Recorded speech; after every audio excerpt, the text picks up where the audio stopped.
You're listening to the B&H Photography Podcast. For over 40 years, B&H has been the professional source for photography, video, audio, and more. For your favorite gear, news, and reviews, visit us at bnh.com or download the B&H app to your iPhone or Android device. Now here's your host, Alan Weitz. Greetings and welcome to the B&H Photography Podcast. This week's episode is about weddings, specifically niche wedding photography. Wedding photographers have come to realize that the wedding photography business is hyper-competitive, which means that finding a specific client base and a way to stand out from the crowd is crucial, almost necessary. If you can do so while incorporating your own identity and traditions into your field of work, you just might have the recipe for a successful career. Our first two guests we met at the 2019 Depth of Field Wedding and Portrait Conference hosted by B&H. Charmi Peña is a wedding and portrait photographer and a Nikon ambassador. She started her career photographing newborns but quickly fell in love with the joys and demands of wedding photography. She soon came to realize that nobody knew the traditions and expectations of Indian families better than herself, and she found a way to blend tradition with the wants of a new generation of Indian brides and grooms. The rest is history. Petronella Lugemwa is a New York-based international wedding photographer who has found her specialty in multicultural weddings. Born in Uganda, raised in Zimbabwe and Birmingham, Alabama, Petronella found that embracing her own multiculturalism enabled her to find the right path for her wedding photography. We're going to be speaking with Charmi and Petronella about their careers and some of the work that they've done. And we come back after a break, we're going to be speaking with portrait and wedding photographer Stephen Rosen. Here's Charmi. Okay, we are back at the 2019 Depth of Field Conference here at the Hotel New Yorker in Manhattan. And we are... Ballroom. The Crystal Ballroom. The Crystal Ballroom, that's right, outside the Grand Ballroom. And we are being joined by Charmi Peña, okay, a Princeton-based wedding photographer and a Nikon ambassador. We have representatives of all the major companies here today. It's some pretty cool stuff. So you've been taking weddings for how long now? 12 years. 12 years. Maybe 13. Oh, okay. Yeah. And what got you into shooting weddings? So I was a good little Indian daughter once, and Okay. I double Once? majored once in economics and information technology. I double majored, and I looked for a job in that, and they were all cubicle jobs, and I couldn't. This is the same story everyone's giving us. They went into all these high... Yeah, I'm sorry, go ahead. I couldn't do it. So I got married, and on my wedding day, my husband gave me a camera. He gave me a DSLR that I was intimidated by, and I shoved it in the back of my closet. But I guess my personality type doesn't lend itself to bonbons and stay-at-home wife.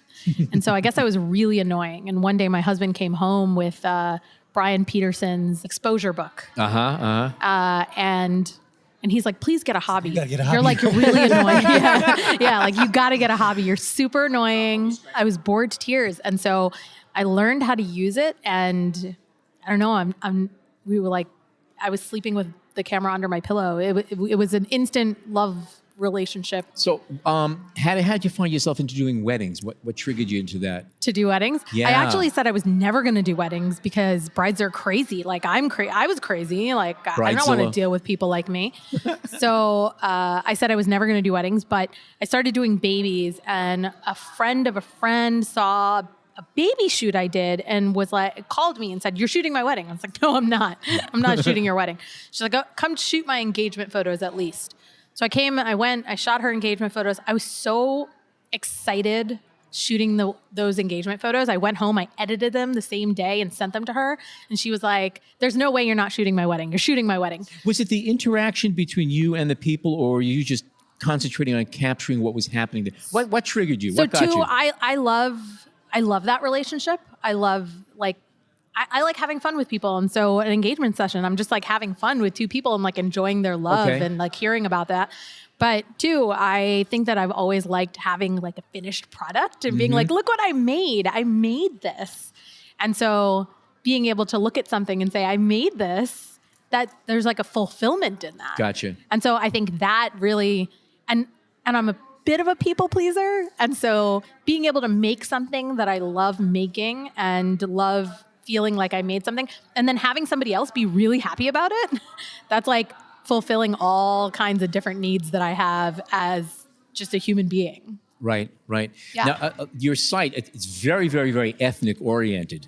Well, it's a niche. I definitely shoot almost almost exclusively Indian weddings. It's Was not that on by purpose. choice or it just happened that It's not way? on purpose. We're all a product of the communities we mostly live Sure, in, and yeah. we still do live in very separated communities, intentionally or unintentionally.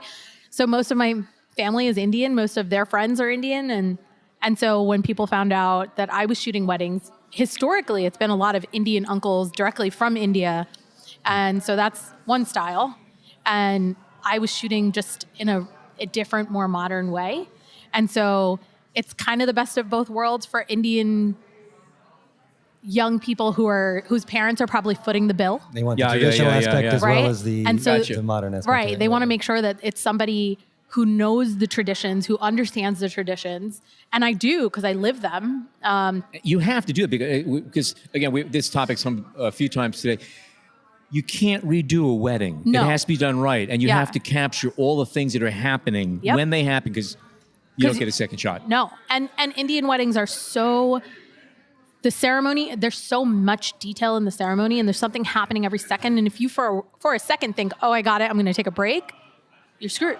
So and you have to know that. You have to know what you're looking for, because it can look repetitive and it's still not.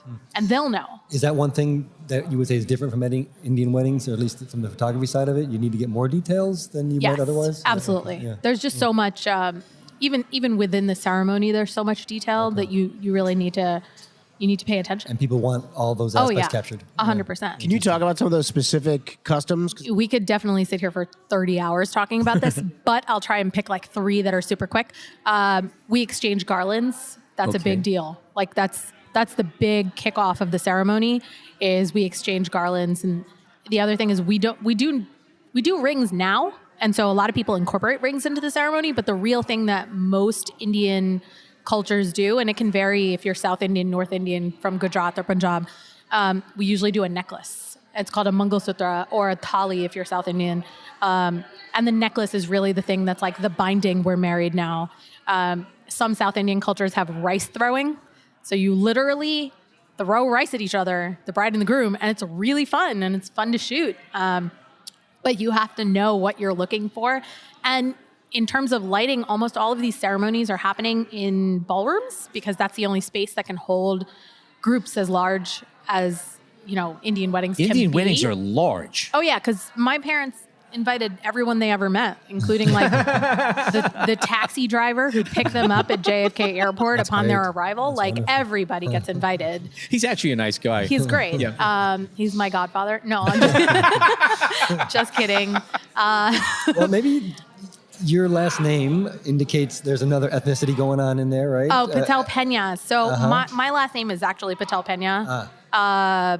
My business name is Charmi Peña. And my husband's Puerto Rican. Puerto Rican. And have you incorporated Puerto Rican weddings into your workflow? I haven't gotten a ton, but I've done a lot of Indian and Latin weddings. A lot of cross-cultural weddings these days. So I've done a decent amount of those. So I'm familiar with Jewish weddings, and they could be all over the place too, because it's like, again, there's not one categorization. Yeah. How wide does it vary in India? Because India is a monstrously sized. Oh, it's huge. Yeah. And there's got to be a lot of different cultures. cultural things now. So were you ever at a wedding where it was from the other side of India? That's literally every wedding. So okay. every single wedding every single region is different, but even within regions, like I'm a Patel, I'm Gujarati, right? That's the state that I'm from in India is called Gujarat. And my last name is Patel, and there's like a lot of us, a lot. You got your own phone book. Like, is your doctor a Patel? Because I'm betting he is. Both my parents are doctors. I'm the brown sheep. But even within like Gujarati Patels, you could go from one wedding to the next, and the traditions can be different. And so it's not only being ready for the traditions to be slightly different or even largely different. It's about understanding the psychology of an Indian wedding. And the major thing you have to understand, and I think a lot of people who are desperately trying to shoot an Indian wedding for their portfolio don't understand, and this can really mess them up if they really want to get into that market, is you have to understand that Indian weddings are about family. They're not about the couple. They're a little bit about the couple, but they're about their families. And so, you have to like love on the uncle who brings his DSLR and his A1 to the wedding. Like, you have to show him some love as well, because they will hate you and your pictures if everyone doesn't feel loved. And it's about everybody at the wedding. And so as long as you respect that and keep an eye on everyone who's important, knowing that it's more than just the bride and groom, you won't miss things. There's a lot to be aware of, so you just always have to eyes open on every close relative and some distant relatives. Let me ask you a quick gear question. What is your basic setup, or what are you carrying with you when you go to a wedding? Right now I'm shooting 2 D850s and a 35 on one and an 85 on the other. All prime. I have recently taken to really loving the 105-14 for portraits and the 28-18 for dance floor. But for the last 5 years, I was just 35-85. I never changed lenses in the entire day.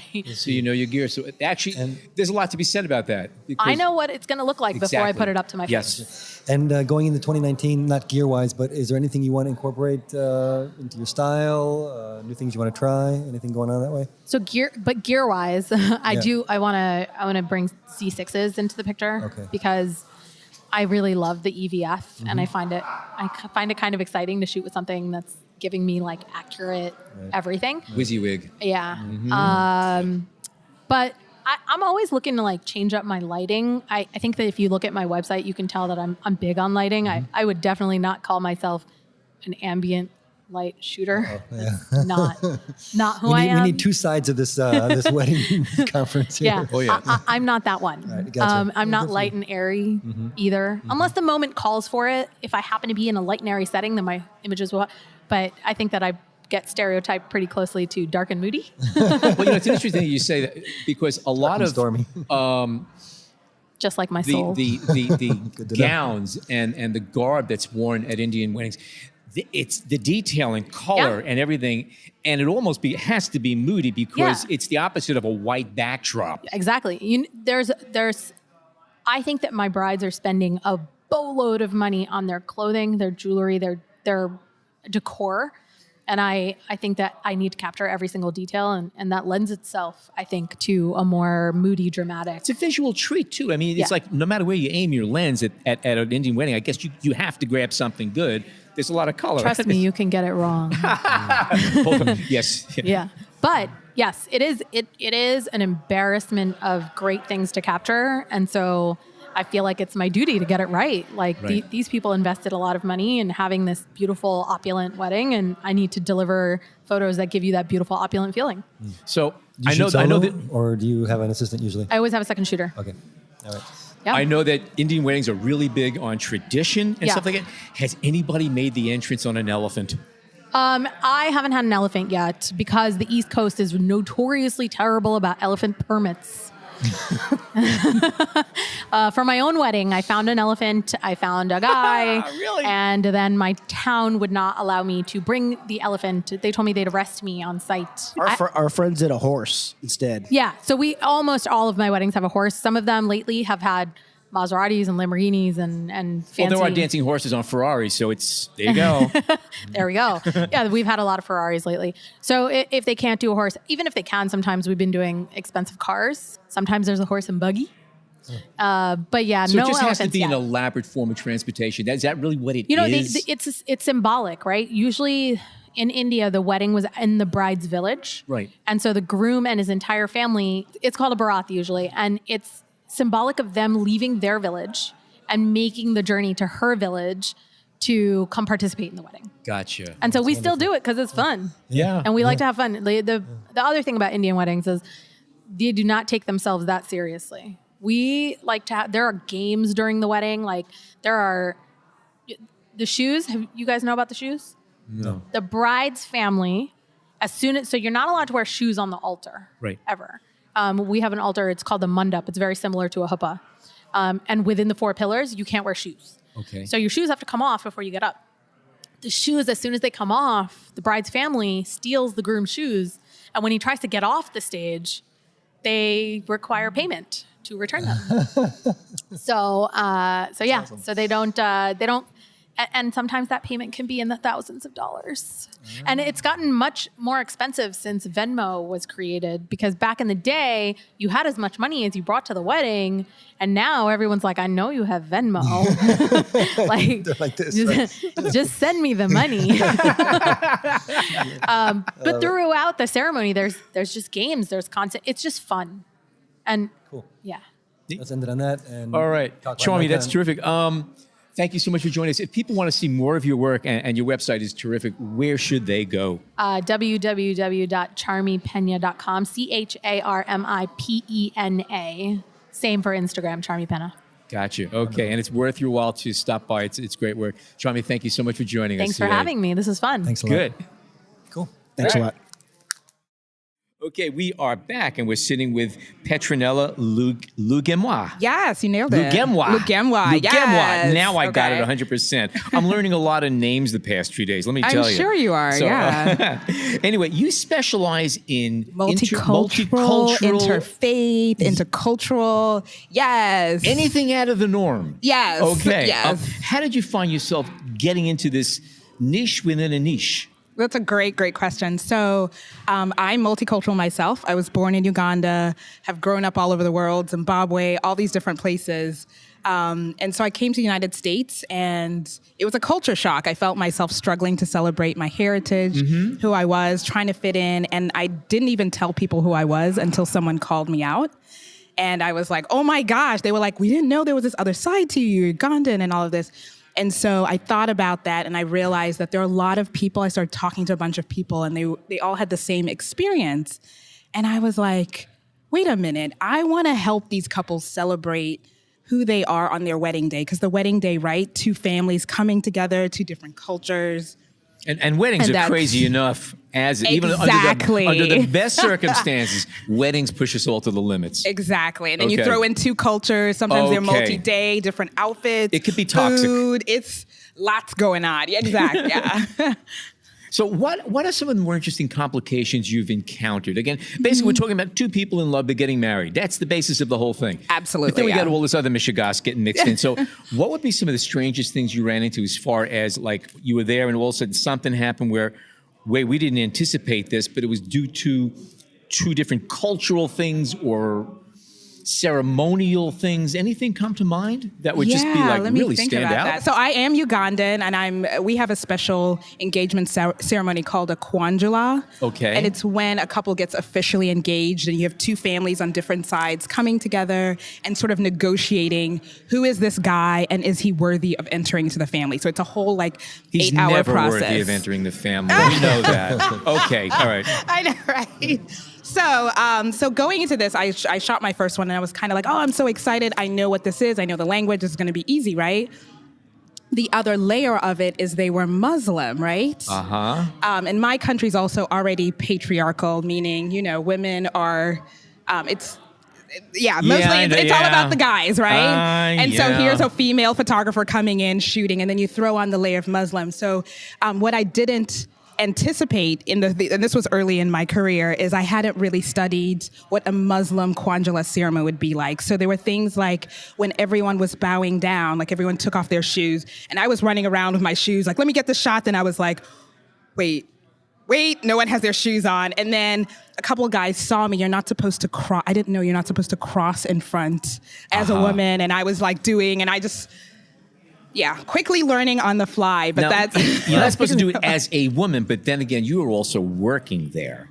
So I you had gotta to be be able to creative. separate that. So I was like, okay, I want to respect and, it's going But on. I still but have I a also, job to do. Exactly. And how do I do that? So, yeah. No, it's interesting you mentioned it because yesterday we were talking with Charmi Peña, and she has a similar thing. She specializes mostly in Indian weddings, but there's no such thing as an Indian wedding, because if your family grew up 3 blocks away from the other family, they have different cultures altogether. Exactly. It's all over the place. Different spectrums. Yeah. And she has to do different things. Like when exactly does the elephant carrying the groom come in? And are they going to actually do that, or are they going to decide we're too modern for that? We just want to do this part of the ceremony. Well, actually, they do modern it. They do come in Ferraris because apparently in the East Coast, elephants are hard to get a hold of. No joke. Yeah.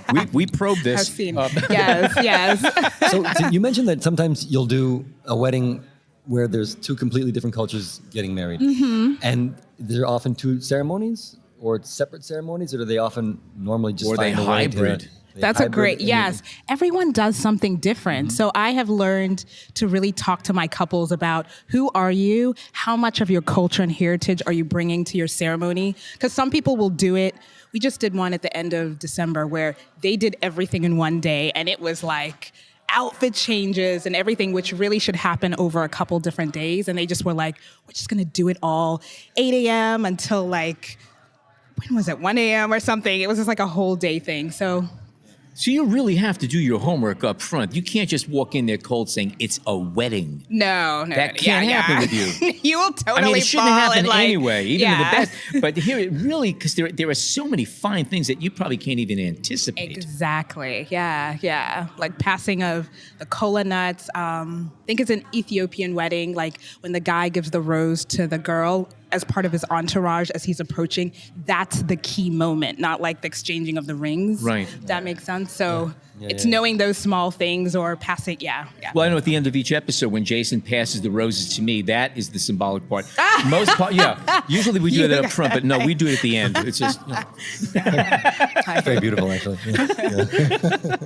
So, obviously you're doing multicultural weddings, but these are all people getting married here in the States. I assume most of them are here. Most of them, yeah. You really have, in some cases, at least 3 cultures kind of smashing together. Exactly, yeah. And do some of the cultures that shy away from photography in that sense, and they don't really want a lot of photos, and you have to kind of dial yourself back at times, or not really? It's funny. Every culture... No. I actually feel like it's opposite. Maybe non-multicultural, maybe a little bit more. Yeah. But at least the culture weddings I did, they love photos, and they...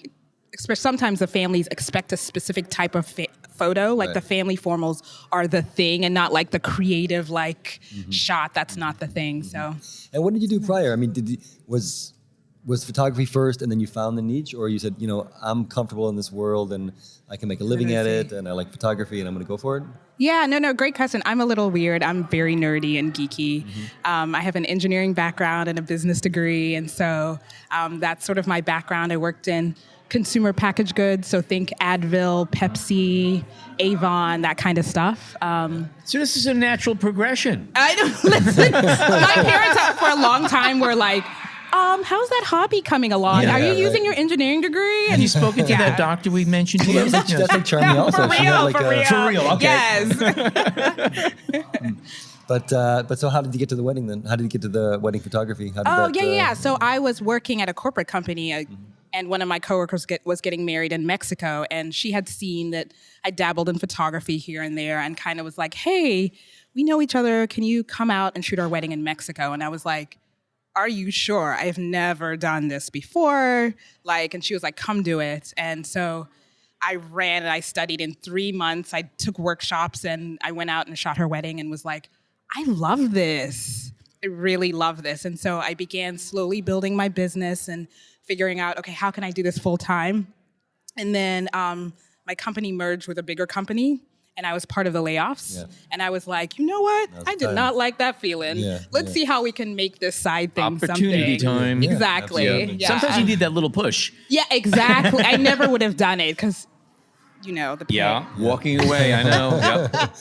Yeah. And the idea of doing the multicultural aspect of it came eventually, or you're like, you know what? I know I can find this market and make it work? No, that's a great question. So because I've lived around the world, 11 different cities worldwide, I have this natural affinity to multicultural couples. And I didn't realize that, but everyone who reached out to me would always be like, hey, and guess what? My girlfriend is El Salvadorian or da-da-da. And I just was like, okay, I didn't really, okay. Yeah. And then I believe in education and investing in mentoring. So I did a workshop in Atlanta with Todd and Jamie Reichman, and they were all about branding and they actually called me out on my last name and said, "Hey, we noticed you're hiding this part of yourself. What if it becomes like the key part of your business?" And so I left with the tagline, "I believe your cultural heritage is beautiful." And they were like, "Push it out there and see what happens." And It's stuck. you try and you're like, "Oh my God," because everyone was like, "Oh, that sounds very non-exclusive. Ooh, so niche. Is it going to work? So people talk about what are takeaways from when you come to a conference like this. That's a perfect example of what you come away with. It. Sometimes you got to hear it from other people, something that could be very obvious that you're just so close to you can't see it. Exactly. It's hard to see your own nose. And that's really what it boils down to. Exactly. So that was a well worth time. It's also great for this area of the country too, right? Because it's so multicultural. Oh my gosh, New York is the place. That's what I was going to say. When you said Atlanta, I said, okay, maybe of course it is everywhere, but here every couple seems to be, from one group. Exactly. If you ask questions, you'll really, Totally.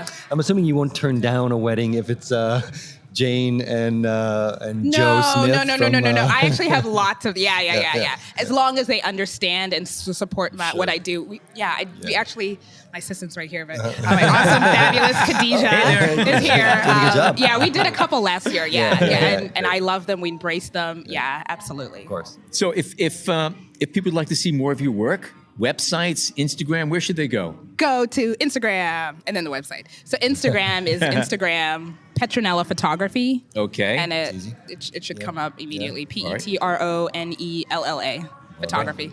And the website is something you update only occasionally, so Instagram is becoming more your website? Or Instagram is like right now we're recording what I'm doing and that's what, if you want to be on the pulse of what's going on. And then the website is, okay, I saw what she does, I saw who she is and what the studio is about, and then let's go to the website and then, a little deeper dig. Yeah.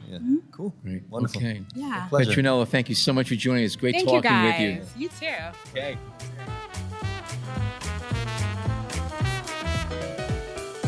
We hope you're enjoying this edition of the B&H Photography Podcast. Send us a tweet at BHPhotoVideo, #BHPhotoPodcast. Stephen Rosen, who is part of our What is Photography series on the B&H Explorer website, has built his career creating gorgeous portraits and wedding photographs. While his portrait work stands out for its impeccable lighting and wardrobe, his wedding photography is the staple of his business. He photographs all sorts of weddings, but when New York State became one of the first states to legalize same-sex marriages, he was ready and a niche wedding photography business was formed. Let's listen in on our chat with Stephen. Okay, we are with Steve Rosen, a wedding and portrait photographer. And you just mentioned to me you earn your living shooting weddings, Yes, but that's right. then you pursue portraits. Go ahead, tell us about that. To fulfill, how'd you describe it? I said to fulfill my soul. There you go. All right. I go around to all of these events in New York City where people like to get dressed up. Okay. In vintage clothes, the Easter bonnet competition, Jazz Age Lawn Party, which is all sort of Jazz Age, Gatsby era kind of And that's outfits. on Governor's Island? Yeah, sure, okay. Yeah, it's awesome. So I've been doing those for over 10 years now. What I find fascinating about that Jazz Age thing they have at Governor's yeah. Island, they always seem to schedule it on what's probably the hottest, most humid day of the year. Have you noticed? Well, there's a weekend in June and a weekend in August every year. Okay. So there are 4 days. Right? And they do hit a hot day at least one of those days. The Because last it's the few middle years, of the I've been summer. looking at I'm saying this, I'm so happy I was not there today. It's like... Well, the big issue for me is that it's high season for weddings and it's on weekends. So, okay. there are 4 days and I can usually manage to do 1 or 2. So what do? Do you feed your stomach or feed your soul when you have to make that kind of decision? I'm doing a wedding, or am I doing the fun stuff? If I have a wedding, I'm going to do the wedding. Okay. Yeah. But I have yet to have a year where I have 4 weddings all landing on those 4 days. So I can usually squeeze in at least 1, if not 2 days. And the thing about doing the portraits is that it informs the work I do at my weddings. And it makes me a better photographer for brides. and vice versa, because it all sort of feeds off of itself. Oh, right. It's not that dissimilar, really, No, it's not. because I mean, yeah. you're working with people who are really dressed up, Right. who are, I like to think of it as authenticity through artifice. Mm-hmm. So They're showing themselves off. interesting, yeah. They're there to show Yeah. themselves off. They're dressed Everybody up. and is in they a want to be role. photographed You well. are- yeah, they're playing Yeah. a role, and that role might be closer to who they are inside than what they have to wear on a day-to-day basis. A lot of these people that I photograph really live to dress up, and to express themselves that way. And I love their phenomenal subjects. I love working with them. And I'm very known in that community now, so they all get excited when I come around because they know they're going to get a good portrait out of it. And brides are the same thing. I mean, nobody goes to Christie's in a wedding gown. Although Can't that speak would for yourself. okay. Can I take a picture of you at Christie's in your wedding gown? Absolutely.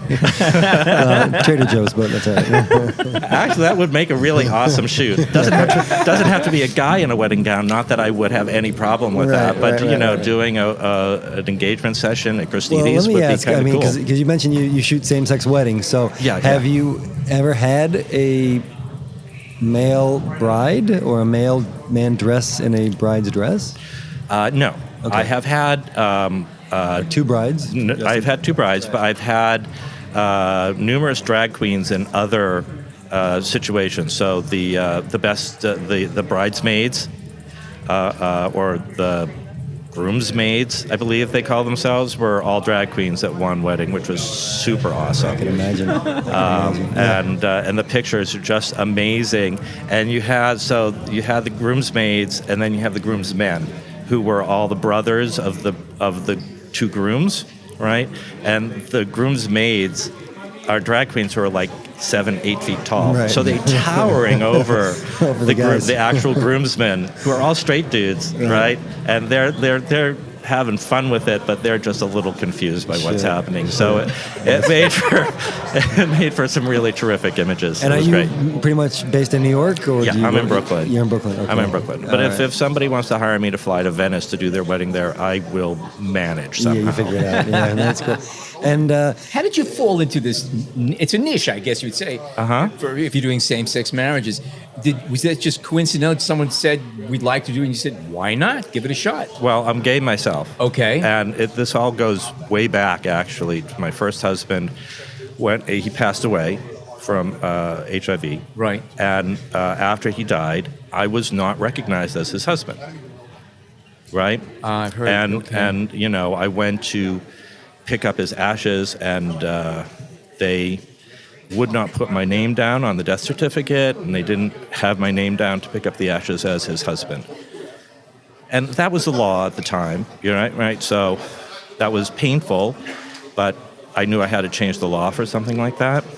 But the real kicker for me was when his obituary came out in his hometown in Peoria, and they you were just not there. excised me from the obituary, like I didn't You were even exist. neutralized. And I had cared for him. I was the guy who was there for him for the last years of his life. But you didn't fit into the template. Right, exactly. Yeah. And that was just, there was no law that said they had to do that. That was just pure up hatred.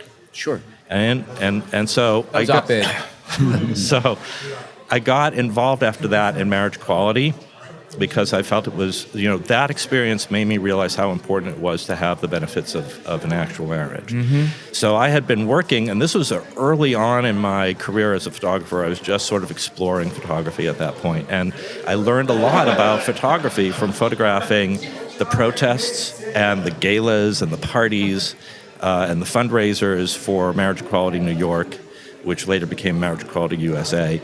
And through that experience, I actually ended up with a collection of good quality images of couples, same-sex couples. They were at parties and things, or lying around in the park and having fun, just being lovely and Just being people. people. Right. So when the law started to change, when we got it passed in New York State, and at that point people started flooding into New York State from all over the country to get married, and they were looking for a wedding photographer, I was like the only guy in New York who had relevant imagery in his portfolio. I was a wedding photographer. I had done a few straight weddings. I was just starting. I had done a few straight weddings, but I also had done a few same-sex weddings before they were even legal. And I had all of these images that I had created from documenting the marriage equality movement. So I started booking like crazy. And those first couple of years, it was almost completely same-sex weddings. It wasn't, it was just like, a wave, being at the right place at the right time, I suppose, and being prepared, right? Now most everybody has same-sex couples in their portfolio, and so there's, for me, there's more competition. But I still do a lot Here's of them. a question for you. Is the challenge of photographing a same-sex marriage different from a heterosexual marriage? I mean, as far as what you have to do, the shot list, how you're going to be lighting things, how you're going to approach it. Yes. Is there a difference? Yeah, there Tell is. us. Well, I have a whole webinar on this that goes on for hours, so I can't really put it down in just a few brief words. But when I talk to other photographers, generally they say, well, I would treat a same-sex couple the exact same way I would treat a straight couple. I mean, love is love, and I just want to show the love. And I think that's a really, really beautiful sentiment, and it's completely wrong. Okay, continue. So everything from the very beginning, trying to reach out to your couples, all the way through to delivery of product, it has variations.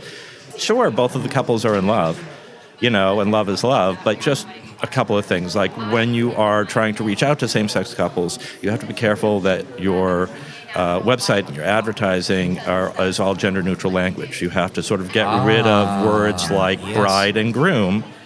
You have to get rid of the talking about the dress, because you can't assume there's going to be a dress, right? If you have two guys, there's most probably not going to be a dress, right? You have to, of course, the big problem with getting rid of the word bride is when the search engines are searching your site, your straight couples are going to need to have the word bride in there. So I always say we welcome all couples, brides and brides, brides and grooms, and grooms and grooms. That way I get the word bride in there 3 times. Okay. So you have to sort of work around that. But, you talk about your beloved, or, and you don't talk about bride and groom. You talk about the couple and things like that. I hate that word.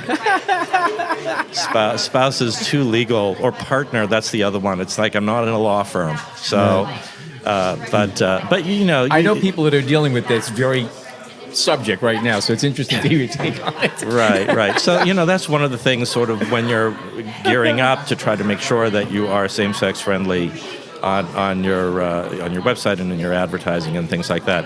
The talk that I give is called the dreaded two-headed tuxedo. And the dreaded two-headed tuxedo is when you have two guys who are in black tuxedos who are in an embrace, and especially if they're backlit, right. If you're not lighting them properly, those tuxedos blend together, and it looks like a big tuxedo with two heads. And so there's a lot of side lighting involved, to make sure the edges of the different, the two tux jackets separate out from each other so that it doesn't all blend together. So that's a lighting difference right there. Okay. And the other thing that, one of the big things you have to think about is that we live in a patriarchy, right? Uh-huh. For better or worse. I personally think for worse, but we live in a patriarchy, right? And so the traditions in every society tend to reflect the patriarchy in this case, right? And nothing has more traditions in it than weddings. And so most wedding photography is about making the bride look small and beautiful and gazing up at her big, strong groom. And the groom is supposed to be big and strong and protective, and it sort of feeds into a lot of these sort of patriarchal ideas of what masculinity and femininity are. You have to throw all that out the window when you're dealing with same-sex couples. Okay. You're dealing with a lot of gender fluidity with the couples. Sometimes one of them might be more passive, sometimes the other one might be more passive, sometimes they're both really strong, and you need to be able to take advantage of that. And there are things that two guys do together that a man and a woman don't do together. For instance, especially when you have a bride with an updo, The bride might run her hands through his hair or, the back of his neck. The groom will not touch the bride's hair. That's not happening, right? But when you have two guys, a lot of times, gay men, when they embrace, will grab the back of each other's heads or the scruff of the neck, and I will guide them into that sort of a pose because that's something that tends to be more natural for men to do with each other. And when you have a lesbian couple, again, the updos, they do not go anywhere near each other's hair, which is unfortunate because, it would be nice. And the other thing with lesbian couples is that, in my experience, not every couple is the same, but I have found that they like to place their hands on each other's upper chest, which, straight men, or rather gay men will do that and it looks great, but it's a little gropey looking in the pictures. Yeah, okay. And so you have to sort of guide those hands into other places when you're dealing with a lesbian couple who are embracing. So there are a lot of subtleties. There are a lot of subtleties. I never thought about all of this. Sure, absolutely. Right. And then when you're dealing with in your product delivery,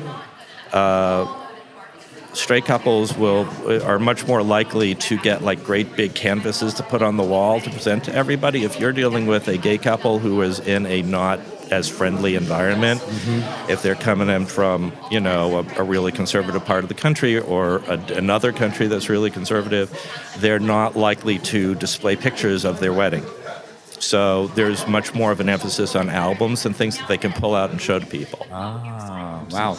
What about ideas of family? Because, times are changing, but I imagine that, in many same-sex weddings, the emphasis may be on friends who are a guest as opposed to grandma and grandpa and things like that. Well, one thing that crops up a lot is you'll have one half of the couple whose family is welcoming and one half whose family is not. So I've done lots of group shots where there's one groom's only other gay cousin, and then 80 people on the other side. So, you have to discuss these things with your couples in advance to just try to come up with a solution as to how, they want to deal with something along those lines. That sort of thing bleeds into stuff like the parents' dance. If there's only one parent who's there and the other parents are boycotting. I had one wedding that was a similar situation where one of the grooms, his family just was not supportive, and there was nobody there. He had some friends there, but he didn't have family there. And the other groom, his family was quite supportive. His dad had just had open heart surgery a month before and was very frail and couldn't really move around too much, but it was important for him to be there. So they decided to do the parents' dance with the groom with his mother, and the other groom was going to sit the parents' dance out. But it was important to the groom whose mother was there. It was important to his mother, really, that they have the parents' dance. So they did the parents' dance, and then she motioned to the other groom to come and join them in the dance. So the three of them started dancing together. I'm going to get all verklempt. Yeah, beautiful. And then the father, who could barely move, got out of his chair and joined them, and all four of them. Gorgeous. I am getting all verklempt. Yeah, So, understandably. great. That's beautiful. yeah. Wonderful. Wow. He really is tearing up. You are tearing up. You are. It was a beautiful moment. It was a beautiful moment. Sounds like it. Yeah. One of the interesting things I find when I do a lot of these weddings is that, there are people who are there, sort of against their will, right? Mm-hmm. There are people who are just not. It's I don't think this is right, but it's family, so I'm going to be there and grit my teeth. And then you watch them evolve during the course of the wedding, and you see they can't deny the love that they're seeing. And you see them change. You see them evolve, and you see them learn acceptance, right before your eyes. Steve, it's great stories. If people want to see more of your work, where can they go to see your photographs? All right. Well, my website is Steven spelled with a V, so StevenRosenphotography.com. And check out my Instagram. I gram a lot. And you can see both the portraits that I was talking about and the wedding work. Yeah, and that's at Stephen Rosen Photo. Okay, Stephen Rosen, wonderful talking to you. Thank you so much for stopping by. Hey, it was my pleasure. yeah. Very cool. Thanks again. All right, you're very welcome. That's a wrap of another show. Thank you to Charmi. Thank you very much to Petronella and to Stephen. If you are not a subscriber to our podcast, why not head on over to Apple Podcasts, Google Podcasts, Stitcher, Spotify, and the B&H Explorer website and sign up. It's absolutely free. 150 episodes are already on file. If you've missed them, you can listen to them anytime you want. For now, on behalf of myself, John, and Jason, thank you so much for tuning in today.